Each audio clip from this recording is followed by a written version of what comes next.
Mr. Maggie Governor, and all protocol observed.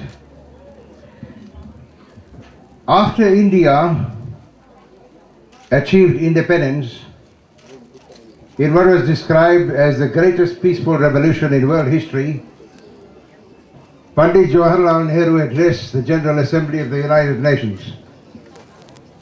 And he said, the world consists of a variety of nations differing in their ages, ideas and economic development. We must recognize these differences and not try to coerce or compel anyone to function according to a particular way.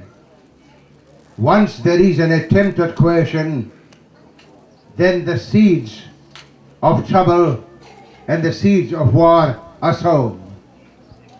Followed by that, the greatest man of peace ever to walk the surface of this earth in South Africa and India, Mahatma Gandhi, always said that peace is disturbed and there is instability and trouble created in the minds of human beings. And therefore, in order for there to be peace, stability and goodwill, mutual respect and peaceful coexistence, we must concentrate on the mind of man. We are very fortunate that we have our revered Swamiji from India. And as Mr. Seelan Achari has said, and our quote from chapter 4 of the Bhagavad Gita, where the Lord himself has said that you can only uplift yourself spiritually by the guidance of a guru. And once you have found the guru, you must pay obeisance to the guru, because he is the official representative of God amongst us. Secondly, we are fortunate that we have His Excellency our King. I never use the word King of the Zulus, he's our King. Because in Indian history, the divine rulers were kings. Lord Rama was a king. Hanuman was crowned by Lord Ram as the king of Ayodhya. So therefore kings played a very important role. And the significance of the presence of His Majesty and representatives from both of the major political parties is that His Majesty the King has played and is playing a very important role in building the foundation of peace, unity and reconciliation in accordance with the wishes of another great man of peace, Madiba. This province has seen conflagration of the worst kind, but it was a wise political leadership of people like President Jacob Zuma and His Excellency Dr. Mangosuthu Buthelezi that brought calm and peace to this province, and I want you to give them a big hand. After the Cold War, there is a relative peace in the world, because for the first time, President Gorbachev asked President Clinton to send a Christian priest to pray to the Russians. All over the world, where conflagrations have vanished, it is because of the work of religious leaders and prayer that has brought about peace. October 2nd, tomorrow, is a significant day in the world, because the United Nations has declared it in memory of Mahatma Gandhi as a day of peace. So it is very, very significant that this peace tower has been officially opened around the 2nd of October. We all desire peace. We all desire unity. We all desire stability and we all desire progress. But of course, we must ensure that the energies that are sent out by the Peace Tower, that the energies that are sent out from our prayers in our temples, mosques and churches translate into real action, so that only with peace we can progress. Of relevance to 1860 commemoration, if you study the history that is not written, there's so much history being written about merchants, about Gandhi, about people climbing on the backs of Mahatma Gandhi. His Majesty, the Zulus got on very well with the Indians. There was brotherhood unparalleled in the history of our country. It was only disturbed by colonialists. I remember reading an article of an Nkosi who wrote something in 1906 that he said the finest thing that could ever happen is the Zulus have had the opportunity of working with and having excellent relationship with the Indians. That was an era of peace. That was an era of peace. And I agree with it that we must celebrate the 1860 not in isolation.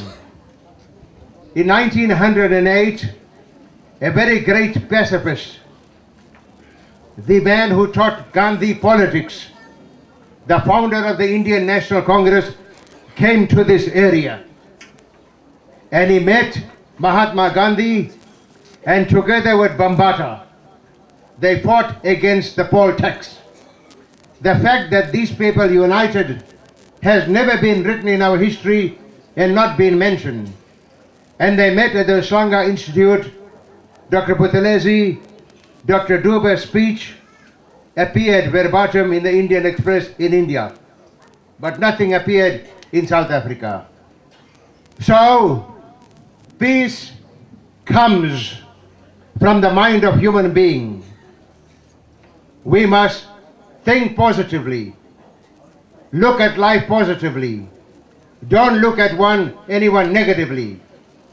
And the bishop will tell you that Christ, Lord Krishna, Prophet Muhammad said, empty your mind of the negative thoughts and fill it with positive thoughts.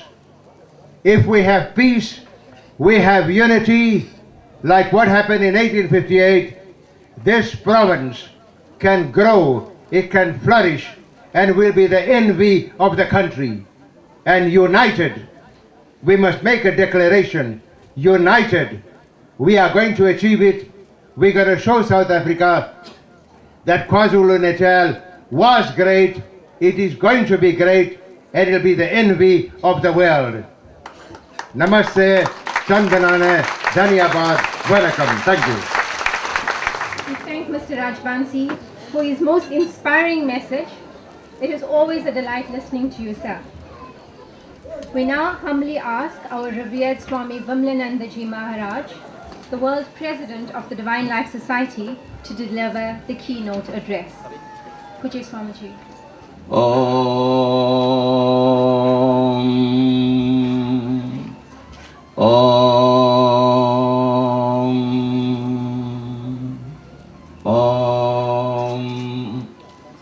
Shuklam Bradaram Vishtum Shashavarnam Shatabhujam Prasannavatanam Dhyaye Surityopashantaye Brahmaswarupa Parama Jyotiswarupa Sanatani Sarva Vidyadi Devi Vani Tasmai Namo Namaha Gurur Brahma Gurur Vishnu Gurur Devo Maheshwaraha Guru Sakshat Parabrahma Tasmai Shri Gurave Namaha Dhyanamulam Gurur Murti Puja Mulam Gurur Padam Mantramulam Gurur Vakyam Mokshamulam Gurur Kripam Om Namah Shivananda Gurave Sachidananda Murtaye Nishprapanchaya Shantaya Niralambaya Tejase Nityashuddham Nirabasam Nirakaram Niranjanam Nityabodham Chidandam Guru Brahma Namamiham Vasudeva Vasudam Devam Kamtachano Ramardanam Devaki Paramanandam Krishnam Vande Jagadgurum यं ब्रह्मा वरुणेन्द्र रुद्रमरुतः स्तुन्वन्ति दिव्यैस्तवैर्वेदैः साङ्गपदक्रमोपनिषदैर्गायन्ति यं सामगाः ध्यानावस्थित तद्गतेन मनसा पश्यन्ति यं योगिनः यस्यान्तं न विदुः सुरासुरगणाः देवाय तस्मै नमः देवाय तस्मै नमः देवाय तस्मै नमः.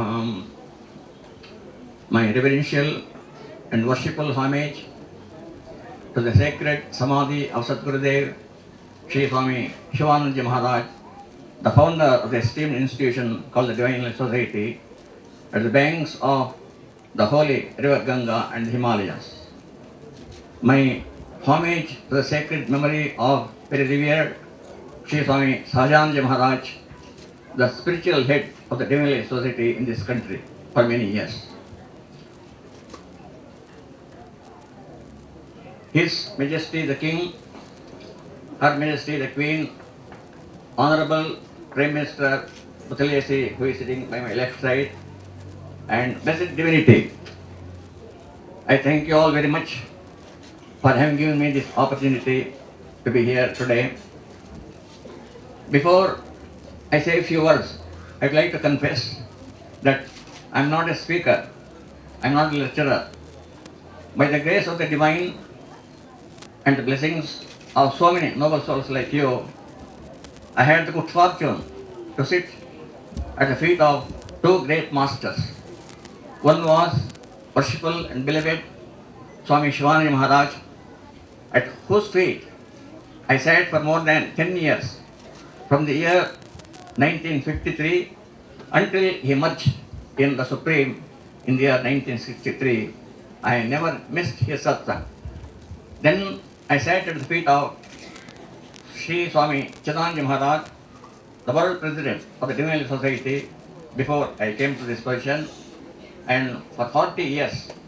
So, during my satsang with them, say for example, suppose if you go to a Cologne, to Germany, they make a wonderful fragrance, eau de Cologne.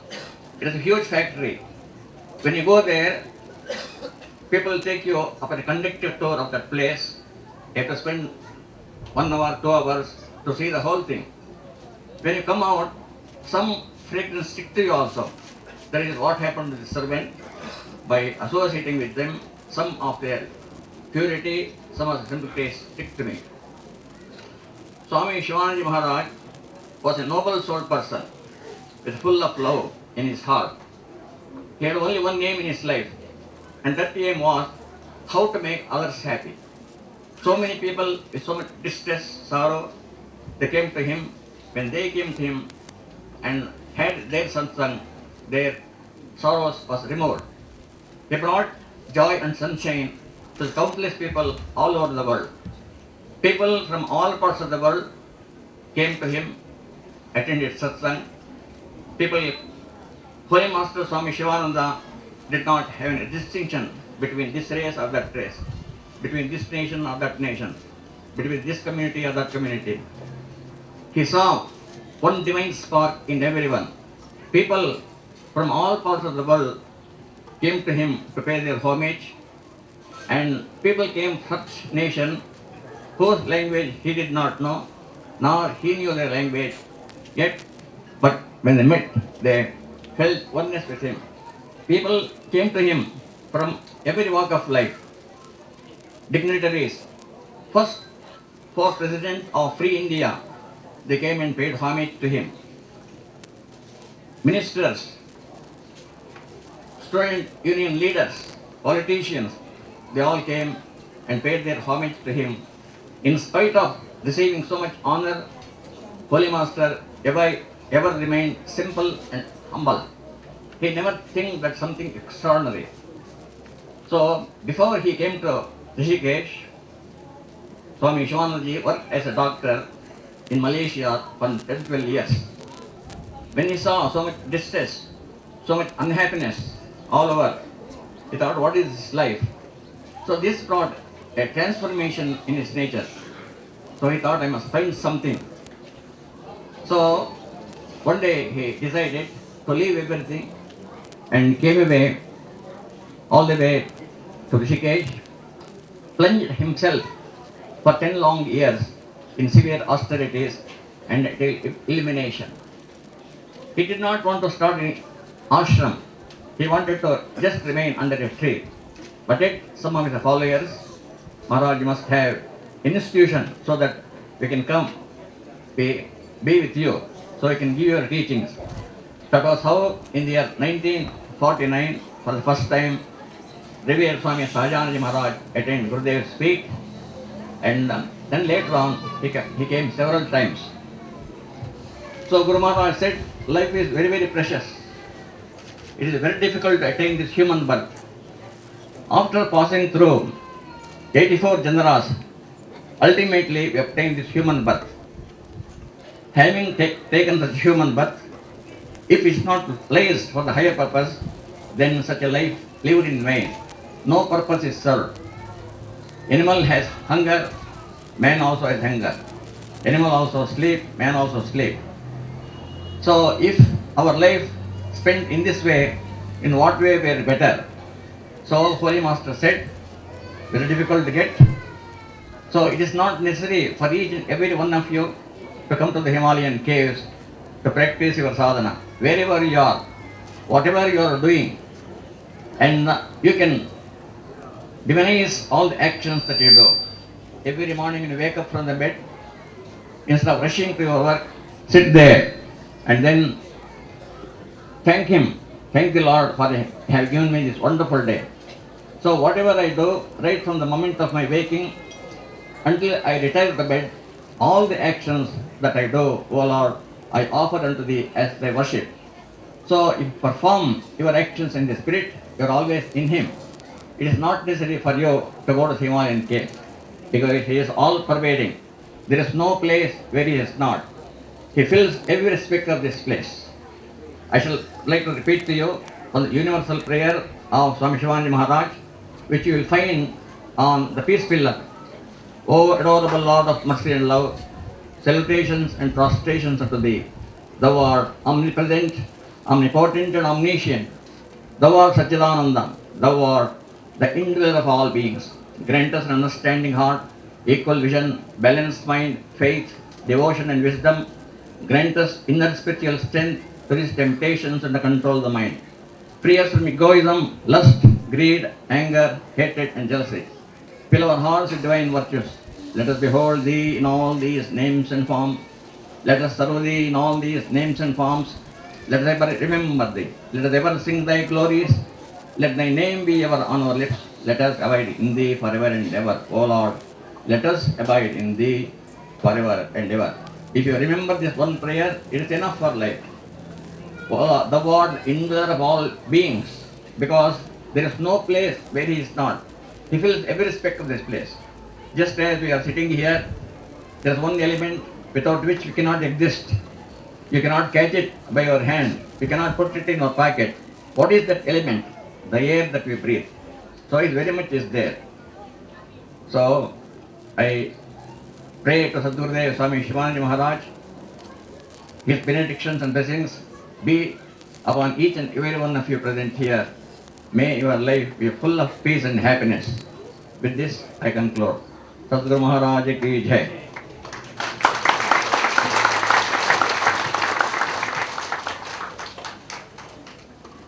Thank you, Swamiji, for your spiritually elevating message on harmony and peace within world religions.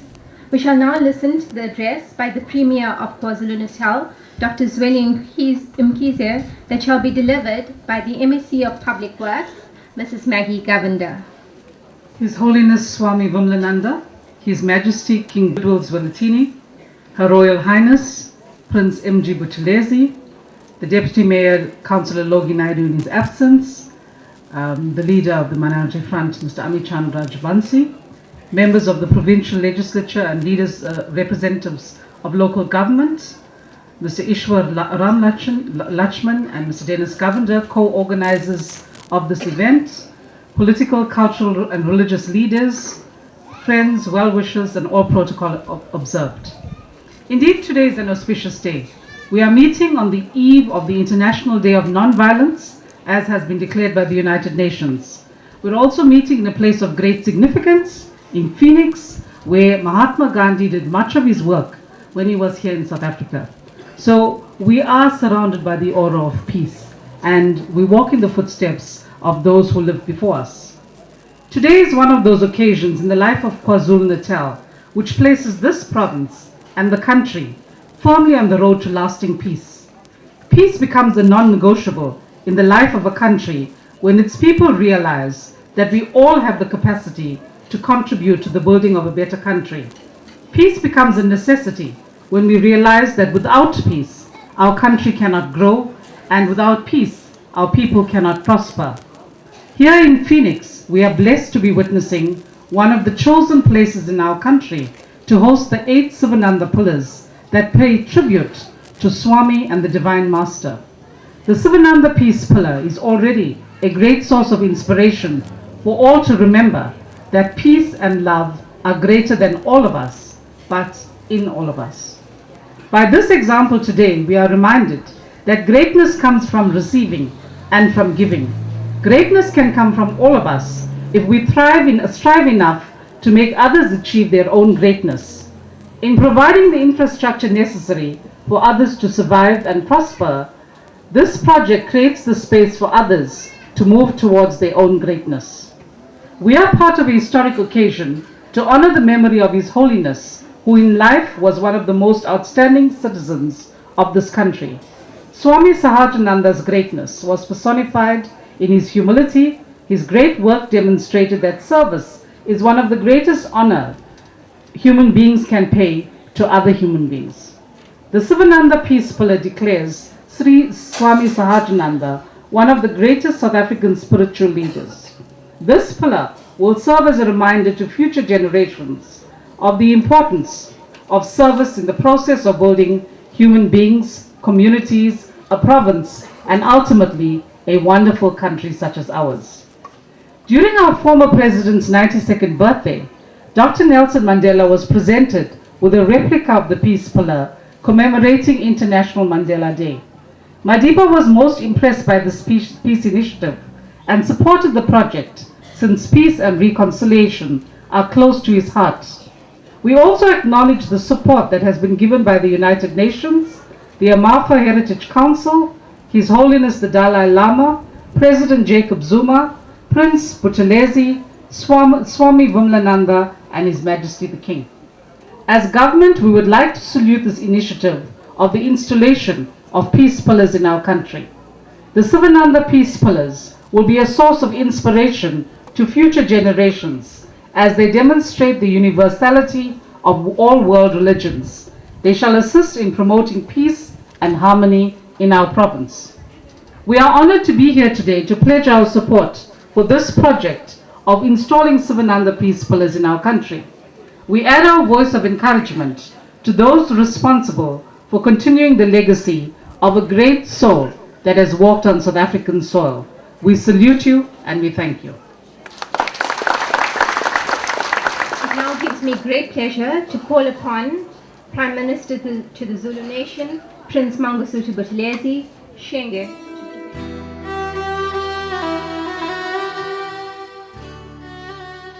When I went to Baed, Your Majesty the Queen, the Honorable MEC for Public Works, who has just delivered the Premier's message, Mrs. Maggie Governor, Your Holiness, Swamiji, Vimalananda, the head of the Divine Love Society in the world,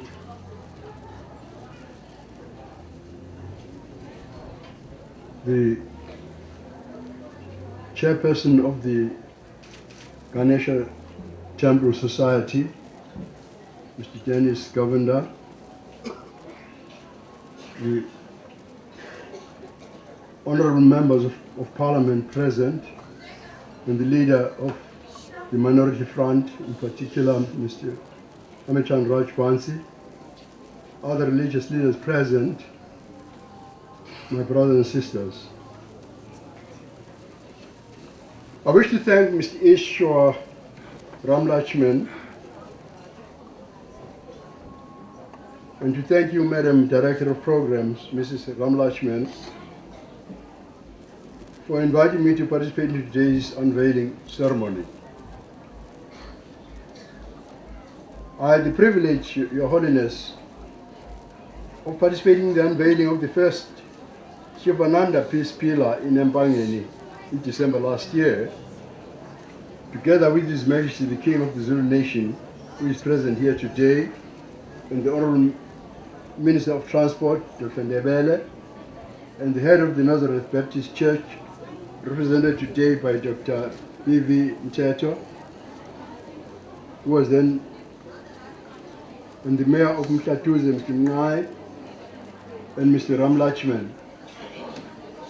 On that historic occasion, Mr. Ramlutchman spoke of his commitment given to Sri Swamiji Sahajananda to erect the peace pillar across South Africa.